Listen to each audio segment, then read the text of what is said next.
All right, welcome to the Rattling the Brain podcast, season two, episode seven. We got two more episodes left in the season. Thank you guys for following along. Today, we got an amazing guest coming on. We got the TMU women's basketball coach, Carly Clarke, coming on here.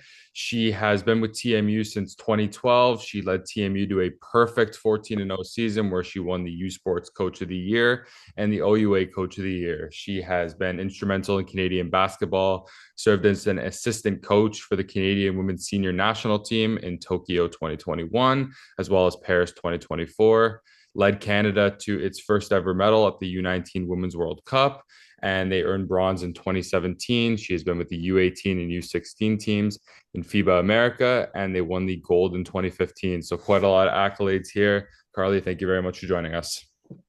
Thanks for having me. Just kind of starting off a little bit before your coaching career, what was basketball to you at a young age? Were you someone who played basketball, or were you always someone who wanted to get into like logistics of the game? How did basketball start out for you?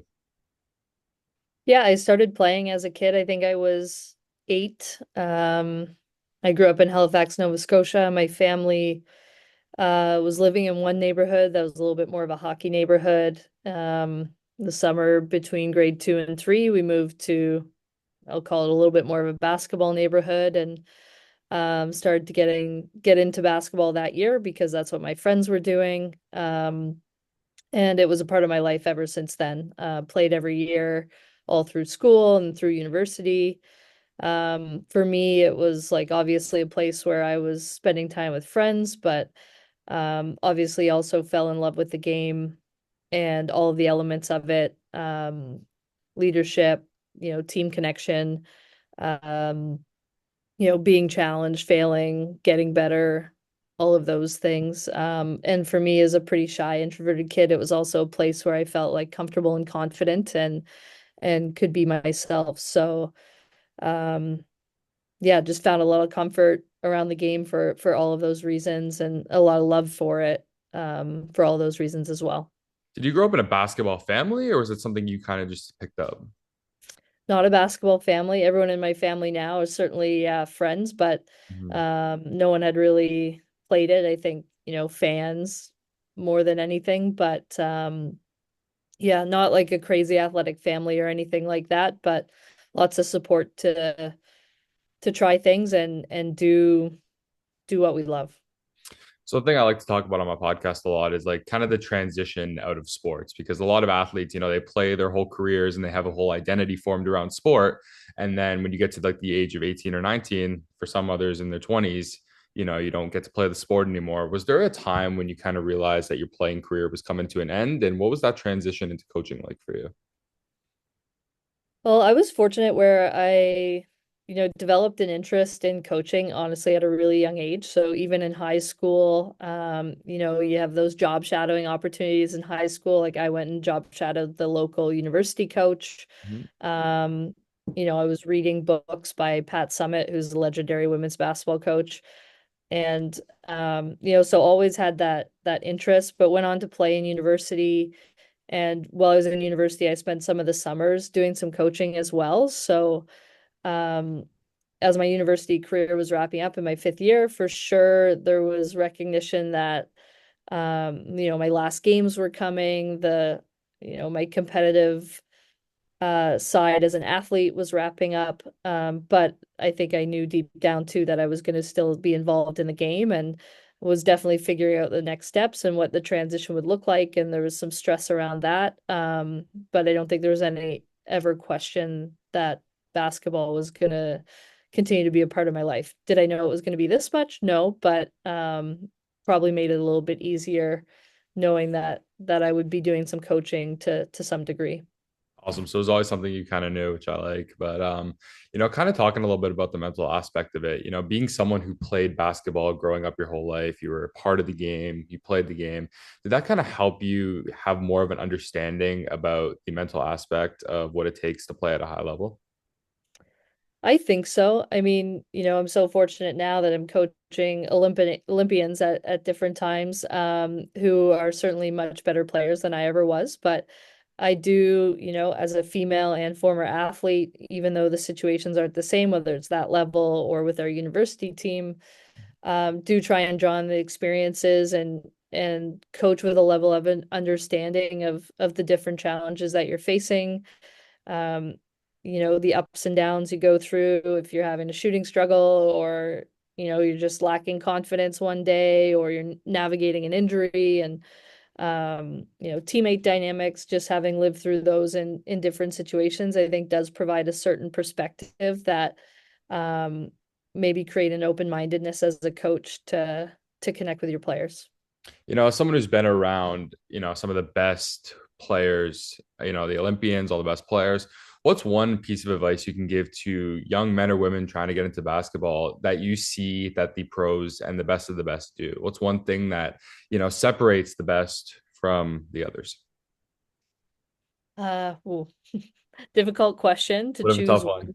one thing, but I think there's a discipline, resilience, and work ethic that the best in the world have. I've played with all Canadians, I've coached all Canadians in the university setting, and obviously I'm had the chance to coach world-class athletes in the Olympics. And um, they all have a determination, a competitiveness, work ethic that sets them apart. There's some intrinsic motivation that comes with that. The competitive fire, I think it can come from a few different places, but the work that gets put in on a daily basis, the consistency, the routine, um, that is really, really difficult to maintain. I think that's probably the number one thing. And with that understanding that you're not instantly going to have success or reap the rewards or recognize the growth the next day if you do something the day before, that it takes some time, and you got to trust the process. For me, being able to be around TMU hockey last year and kind of practice with them all year, I got the opportunity to kind of see the discipline that it takes, but also the academic side for the players as well. Like, it's a big balance between figuring out school and figuring out games, and, you go on the road as well.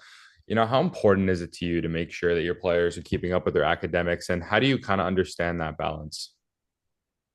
Super important. I think, the discipline you have in the other aspects of your life do transfer to the discipline you can have as an athlete, and subsequently the success. The U Sports student athlete environment is really demanding. Different than the NCAA, where often your academics are, um, I don't want to say lesser than, but it's maybe a little bit easier to navigate the scheduling of both, Yeah. whereas we don't always have that luxury.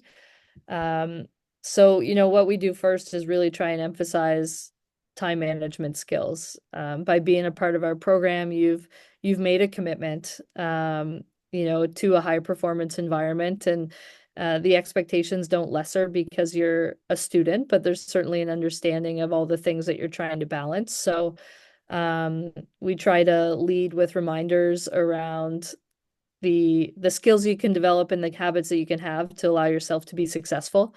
Avoid procrastination. When your exams are going to be, when your assignments are due. So how can you stay on top of that? And then, I think from a training coaching perspective as well, just recognizing the times of years when the academics are a little bit more demanding. It's midterm week or midterm season. So do we adjust, do adapt, have some considerations? We're not conceding and not competing or training, but develop awareness and make sure we're providing the supports to succeed in both aspects. So, what are some of the steps that you as a coach take to ensure that your players, are able to maintain good mental health? Obviously, they have the big balance of stuff they have to do. What are some of those steps that you take? This is an area that we've really tried to enhance and emphasize and talk more openly about in the last few years. Um, we're really fortunate here at TMU that we have counseling support in the athletic department. We constantly remind and encourage our athletes to use those resources, Mhm. and not be, shy, or use going to a counselor doesn't make you weak. So how we try and talk about the importance and lead with wellness and mental health on a daily basis, and again building the habits that you need to stay healthy throughout a season, throughout a school year, throughout changing seasons are important. We have an openness to our athletes taking mental health days. So when things do creep up and arise, there's opportunity to do that.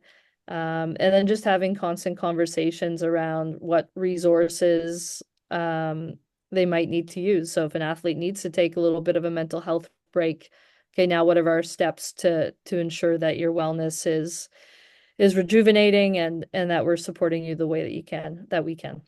Have you seen a shift in the way mental health is perceived over the last 10, 12 years at TMU? Have you seen it taken a little bit more seriously? Are these like new steps that have come in, or have they always been around? Honestly, for the 12 years that I've been here at TMU, we've had full-time support in this area. So, I think we've honestly been leaders, certainly in youth sports, but maybe across North America and university sport of proactively providing and emphasizing this side of things. I think the prevalence of some mental health challenges are has risen, especially post-COVID, of, navigating different things, anxiety, social settings, depression. I mean, the list is honestly endless. And um, maybe often or previously, I'll say, as a university student, you've often, or a university athlete, just been told to suck it up. Whereas now, um, there's still a toughness and resilience that we want you to develop, but there's ways to do that using the resources and recognizing what the challenges are and working together. So um, maybe not a shift in the support, but more open conversation, more sharing, and emphasizing that, it's okay to have challenges in these spaces and to attack them head on. Kind of talking a little bit more about expectation, and that kind of leads a little bit into pressure. As a coach, having a good team, being with Canada basketball, there's an expectation there. Canadians in certain sports like hockey, you're going to win, right? And especially at TMU, I'm sure there's a lot of expectation when you have a OUA ranked team with you.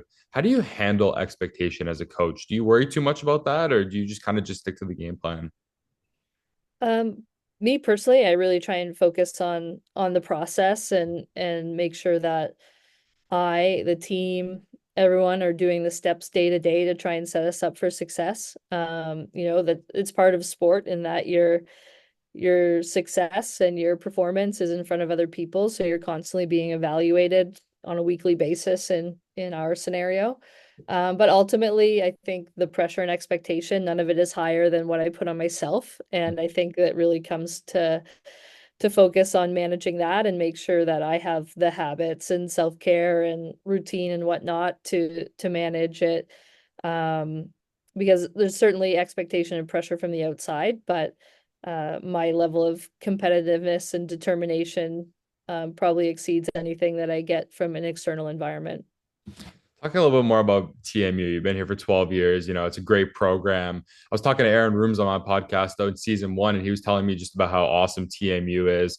What makes TMU basketball different from other schools? What makes TMU stand out as a school in terms of basketball?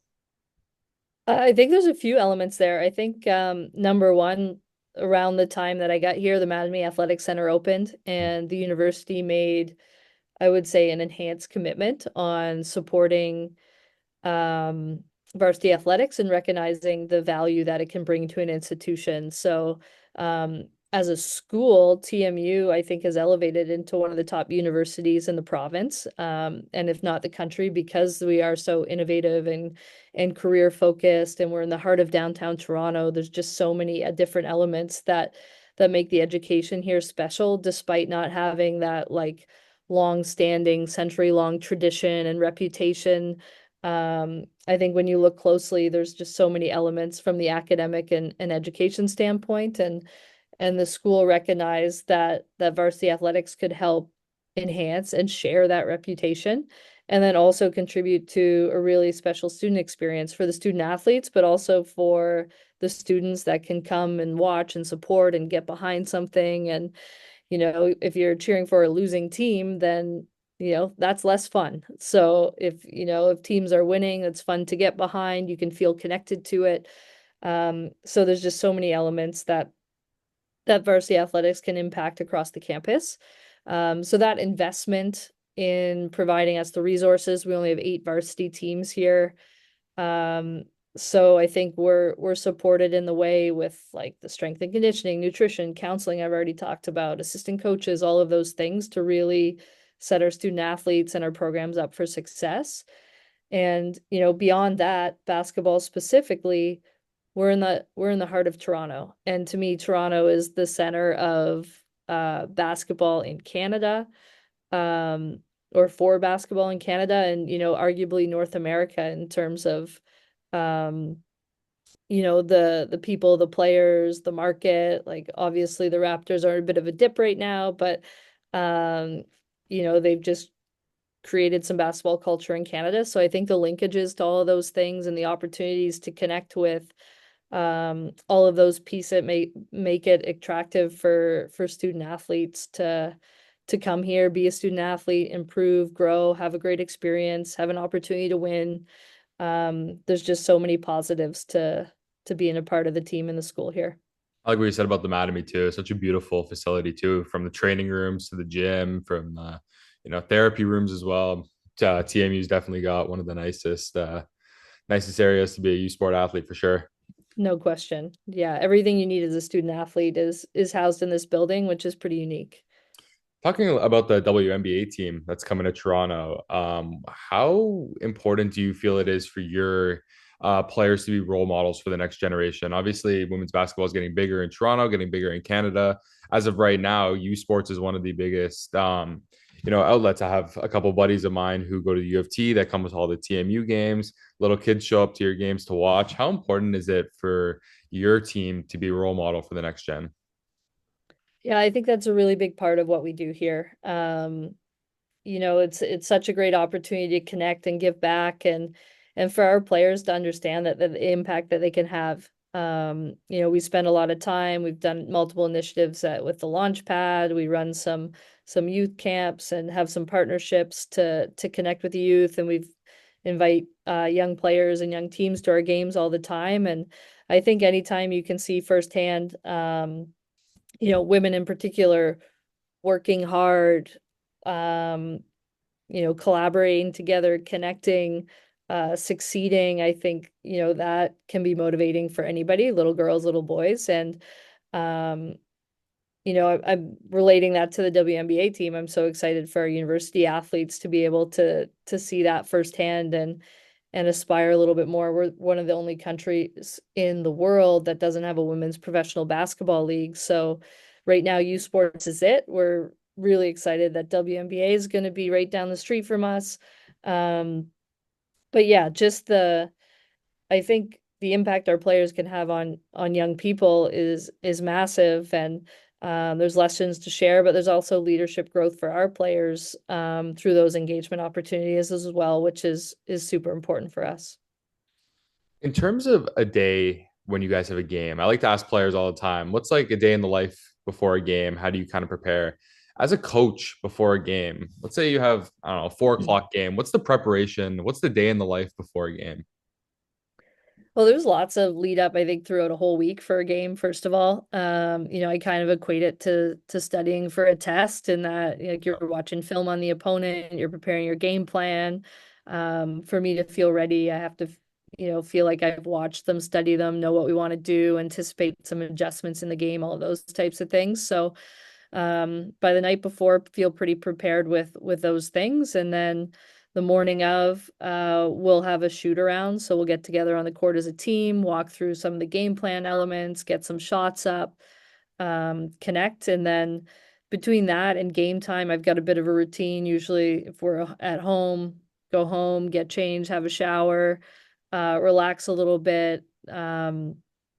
Get my game plan notes together and kind of center myself.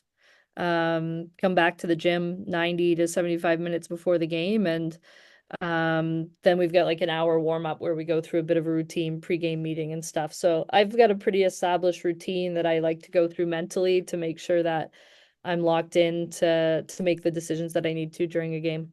Would you say you're superstitious at all? Is that something that you've been? Um, less so, less so. That's I tough. have some awareness, mostly around like I wore this outfit in this game and Yeah. it's like treated me well, or these shoes or whatnot. But I've tried to park some of those and not get too caught up in them anymore. Yeah, yeah, I like it.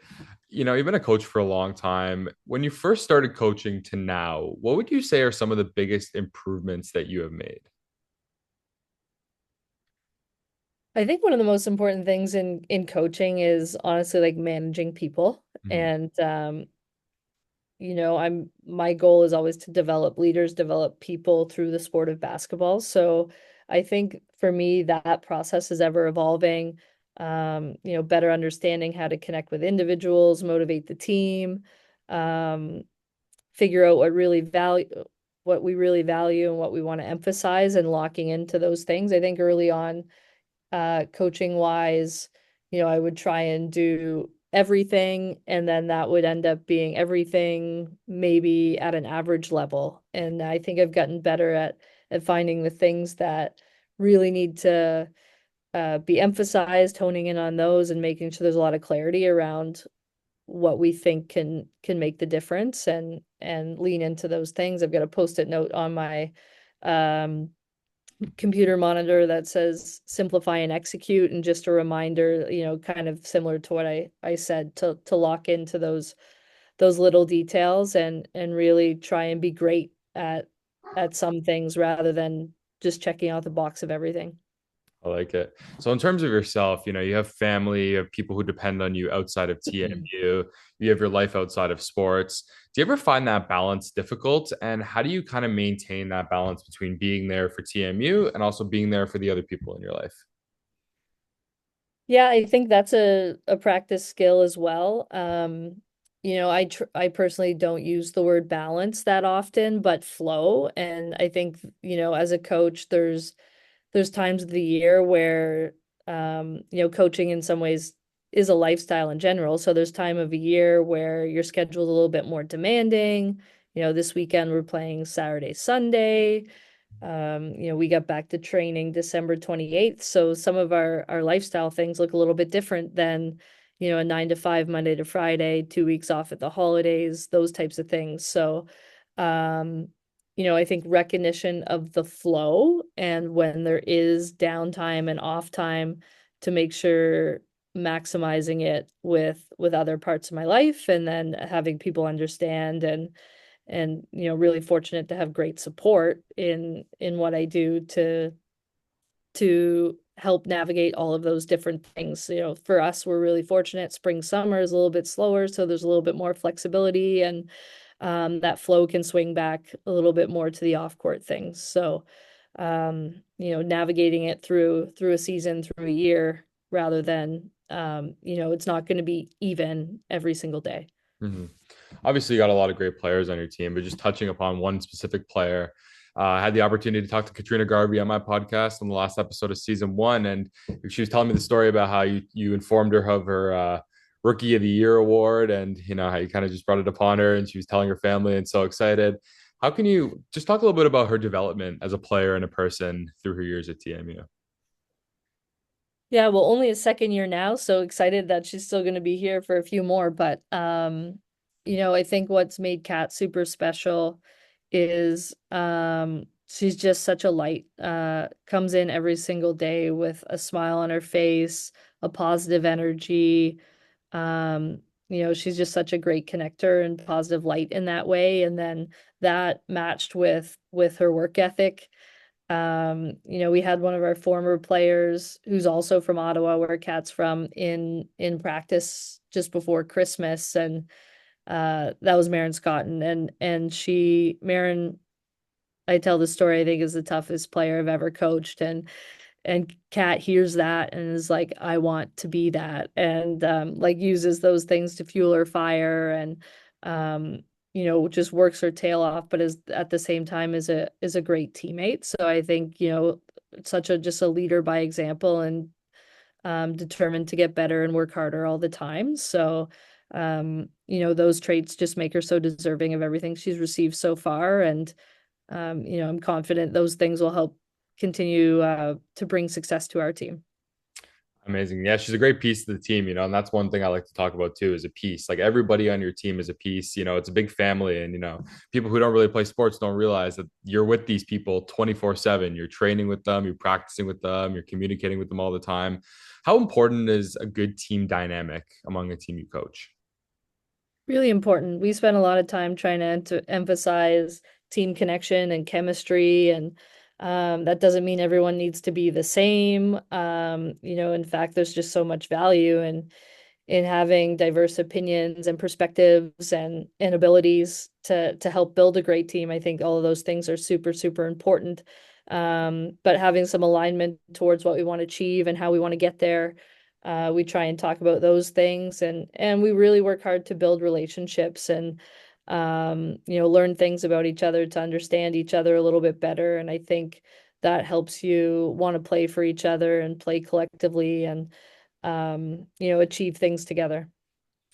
One final question for you. When you decide you are done coaching and you are officially done with basketball one day, I don't know if you ever will be, but when you're done coaching, what do you want people to say about Coach Clarke? What do you want to be remembered as a coach?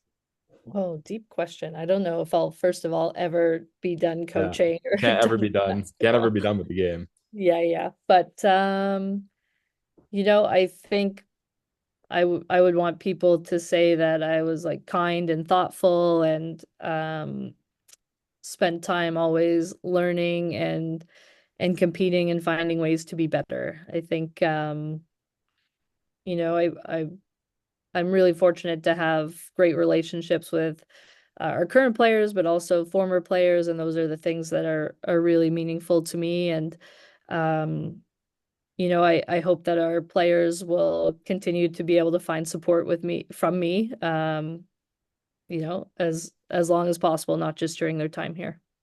Awesome. Love it. So games this weekend, home games, away games. Home games, we got Carlton and Brock, two big ones. There you go. Some big games. Everyone show up, watch those games. And yeah, thank you very much for taking the time to do the interview. Really appreciate it. And it was awesome to have you on and hear your perspective. Thanks so much, Aaron. All right, guys, this concludes season 2, episode 7 of the Rattling the Brand podcast with Coach Clarke. Thank you very much for your time. See you guys in the next episode.